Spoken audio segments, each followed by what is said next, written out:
আসসালামু আলাইকুম গাইস, নিয়ে এসেছি আপনাদের জন্য আরও একটি রেসিপি, গড় আলু দিয়ে মাছের ঝোল। তো প্রথমেই এখানে দেখতে পাচ্ছেন আমি আলুটা কত ভালোভাবে খোসা ছাড়িয়ে কেটে নিয়েছি। তো আপনারাও এইভাবেই কেটে নেবেন। তো তারপর এখানে কড়াইয়ের মধ্যে তেল গরম করে মাছগুলো ভেজে নেব। মাছগুলো দিয়ে দিয়েছি, এবার মাছগুলো খুব ভালোভাবে এপিট ওপিট লাল লাল করে ভেজে নেব। মাছগুলো উল্টে দিলাম, দেখতেই পাচ্ছেন কেমনভাবে ভেজে নিচ্ছি মাছগুলো। এবার মাছটা তুলে নেব। তারপর এখানে দিয়ে দেব পেঁয়াজ কুচি। পেঁয়াজটা কিছুক্ষণ ভেজে তার মধ্যে দিয়ে দেব সেই গড় আলুটা। এবার এই আলুটাও কিছুক্ষণ ভালোভাবে ভেজে নেব।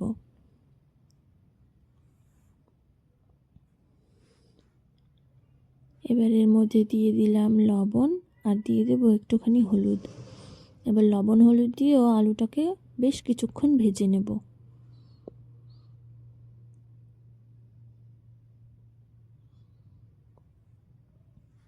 আলুটা ভাজা হয়ে গেছে, এবার এর মধ্যে দিয়ে দেব পেঁয়াজ, আদা রসুন, শুকনো লঙ্কা আর জিরে বাটা।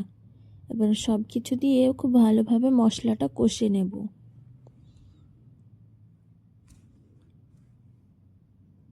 দেখতে পাচ্ছেন কষে নিয়েছি খুব ভালোভাবে, তেল ছেড়ে দিয়েছে।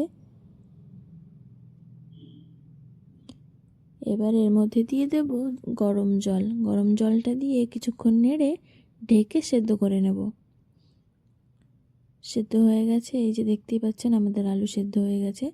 এবার এর মধ্যে দিয়ে দেব ভেজে রাখা মাছগুলো। মাছগুলো দিয়ে আরও কিছুক্ষণ ঢেকে ফুটিয়ে নেব। এই যে দেখতেই পাচ্ছেন ভালোভাবে ফুটে গেছে। এবার তরকারিটা নামিয়ে নেব। তো এই যে আমাদের গড় আলু দিয়ে মাছের ঝোল রেডি। কেমন হয়েছে জানাবেন এবং ভালো লাগলে অবশ্যই একটা লাইক কমেন্ট